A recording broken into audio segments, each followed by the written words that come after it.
Hey everybody, it's MommaOG. I am back with another reaction. Today I have another donation request from my friend Dave. Dave, as always, thank you so much.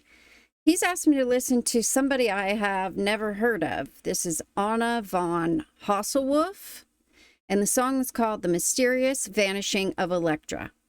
Now, he let me know when he suggested this, Electra is her middle name, but he's never really looked into what or if it means anything. Also said that her music is a little gothic in nature, which caught my attention. But since she is a new artist to me, I'm going to go ahead and do a little bit of reading on her wiki page just to become a little bit familiar with who she is and where she comes from.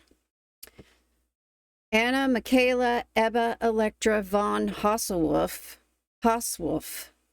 That's quite a name. Born September 6, 1986, so she's 39, is a Swedish singer-songwriter and composer. She is known for her Gothic-style music, usually accompanied by a pipe organ.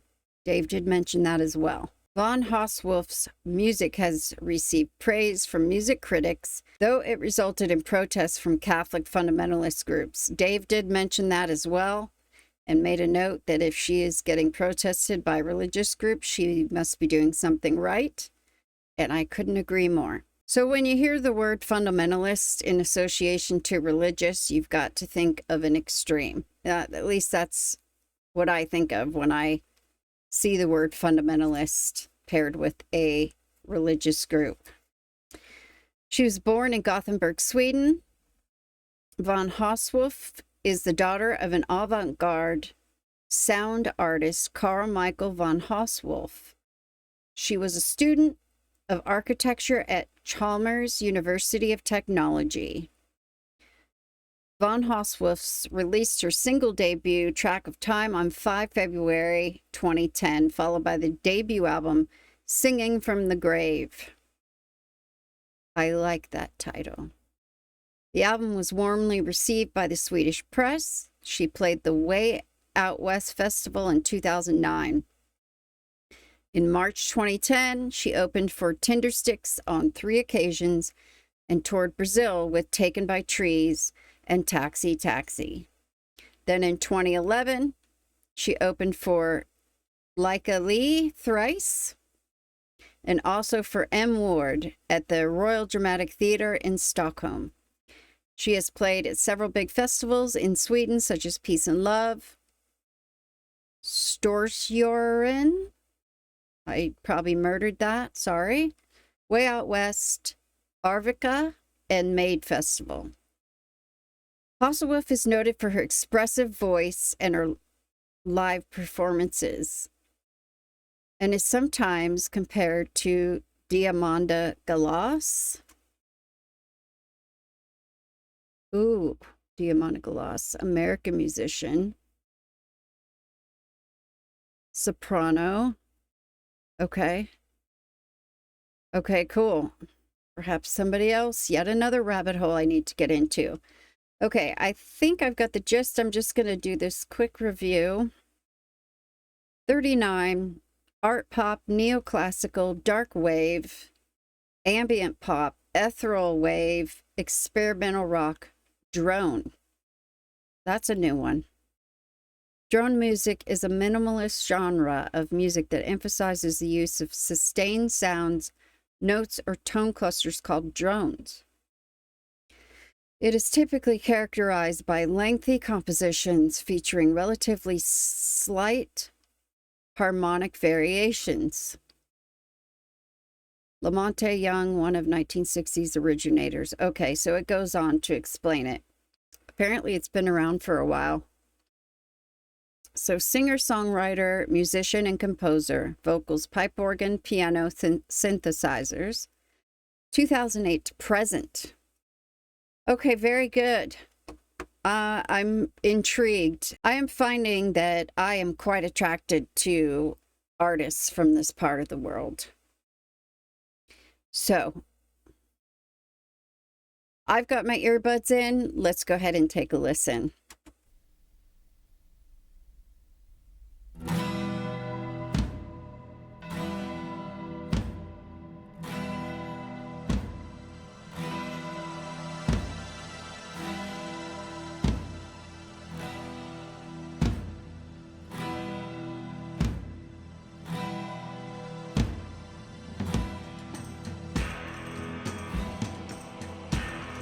Mm.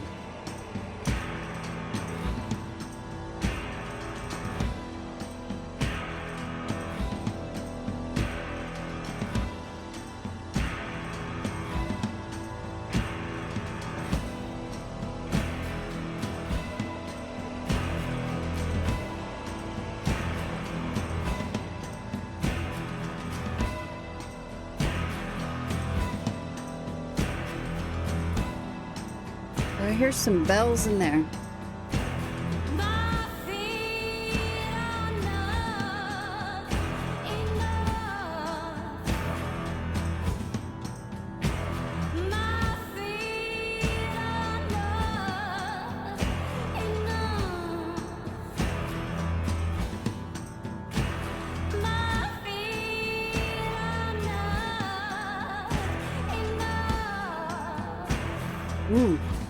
Her vibrato is very distinct.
Wow.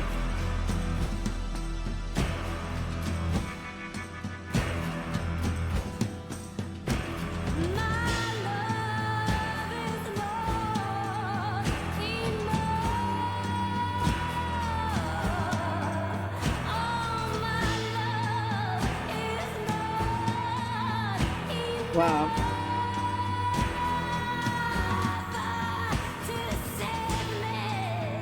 Ugh.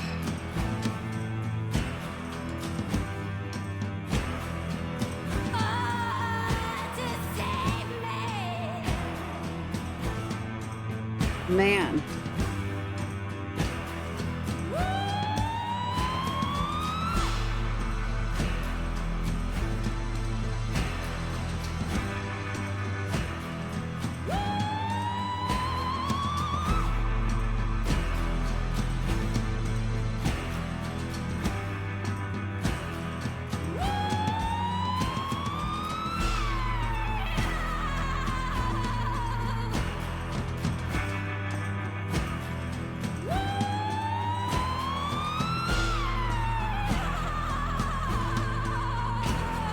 Listen to that. Wow.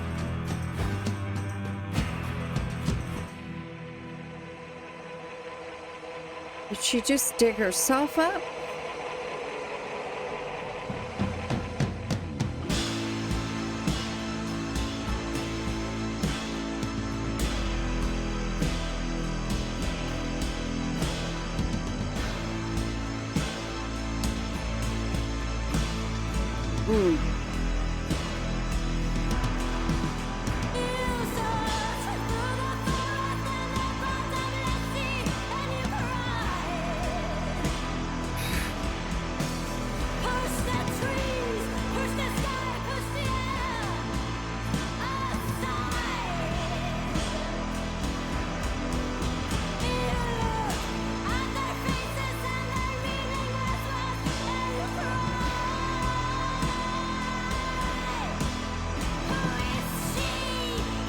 Wow.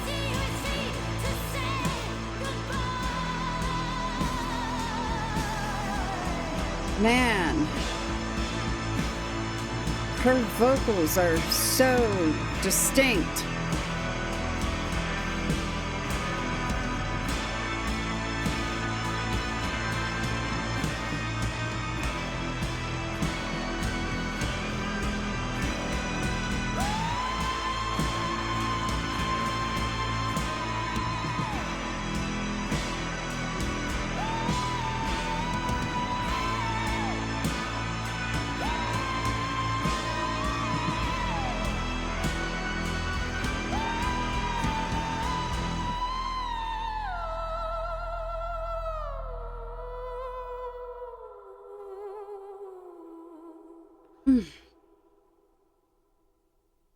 My God. I got full body chills there at the end. Okay, I meant to write a bunch of stuff down and didn't. Let me just jot it down here for a second. Okay, so the music and the way it started out, it was absolutely dark and haunting, ominous, and it stayed ominous throughout. Then you have her vocals, and they were right about, you know, her powerful expression in her vocals. She was doing some things in there that you don't often hear a singer do. There was this desperation, this part where you could hear this, like she was, you know, grinding her voice, and it just portrayed a feeling of desperation, not quite a scream, but just like a, you know, I don't know how to explain it. And then she had these high vocalizations, these screams, but then you could hear her very unique vibrato in, you know, in the middle of those screams, and they were very high pitched. So I can see the comparison to this other soprano artist that I read about in the wiki. And then there was a part where she was kind of doing, I don't know what the technical term is, but it was like a bleeding sound near the end there. And, you know, as I said, she was doing all kinds of stuff that you don't often hear other singers doing. And I'm finding this is pretty unique to artists that aren't in America. I was going to say European artists, but there's also, you know, Asian artists that do it. Dimash being one of them. You know, he's got all kinds of dynamics to his voice, including the bleeding sound and the vocalizations. I'm just fascinated by that kind of stuff. But I really love how dark and ominous this felt. The visuals in the video show what I assume was her. She had a different haircut. I don't know if that was her or not, but that's kind of the feeling I'm getting, where she's trekking through the mud and she goes and digs out another version of herself, which you end up having the last part of the video, this version of her coming, you know, running at you, singing and doing these vocalizations. I'm going to go take a quick look at the lyrics. I caught a couple of things here and there. But before I do that, her vibrato specifically was so unique. At first I used the word distinct, which is also true, but it's so different than other vibratos that I hear. It added very much to the haunting and ominous feel of the song overall. So that was incredible. Okay, so let me go dig these lyrics up. So the other thing that kind of just clicked as I was looking for these lyrics is the fact that the song is The Mysterious Vanishing of Electra. And then in the video, she goes and digs herself out from under the mud. Maybe that represents the Electra part of her, whatever that name represents for her. Okay, so my feet are not enough to save me. His search is not enough to find me. My love is not enough to save me. You search through the forest and the bottomless sea, and you cry, push the trees, push the sky, push the air aside. You look at their faces and their meaningless loss, and you cry, who is she? Who is she? Who is she? To say goodbye. Yeah, I'm not sure what these lyrics are about. I think most of the song for me was about the vocalizations and the music itself and just her dynamics and her voice. I'm not sure what to make of the lyrics. Perhaps some of you can fill me in. I'm just sitting here thinking about these lyrics, and I don't know, is the song about grief? Because this part here at the end, who is she to say goodbye? And then, like, you look at their faces and their meaningless loss, and you cry. Like, this could be about a person that you've lost that has died. This last verse here. And you see other people who maybe knew this person, but this person did not mean as much to them as it did to you. And maybe you're like, why are you so upset? This person was my everything. You know, I've often felt like, I just actually had a neighbor pass away on the 4th of July, lives right next door. It was an older gentleman, and when I used to bartend, he used to come in after his coal mining shifts, and we'd talk about our dogs. And just a nice, sweet, gentle soul that guy was. And I don't know. I'm feeling this last verse relate to that situation because I've known him and his wife for years now. His wife has brought, us tomatoes and vegetables out of their garden.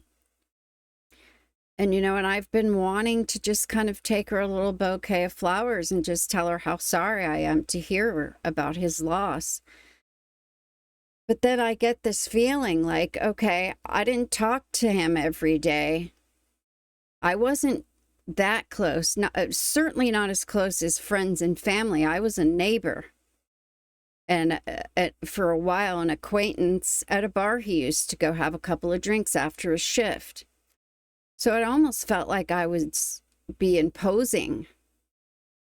I don't know. I'm reading into it and, of course, doing what I always do, relating it to my own real life experiences. So I'm definitely intrigued. I want to hear more for two reasons, really. The music is that dark, ominous, haunting stuff that I love. And then her vocalizations and her vibrato and just her intensity makes me have to hear more as well. So I hope some more of this comes my way soon. Dave, as always, thank you for introducing me to yet another amazing piece of music from what I can only assume is an amazing artist. So far, I'm pretty impressed. I appreciate you. And thank you all so much for being here to share this with me. I will see you on the next one.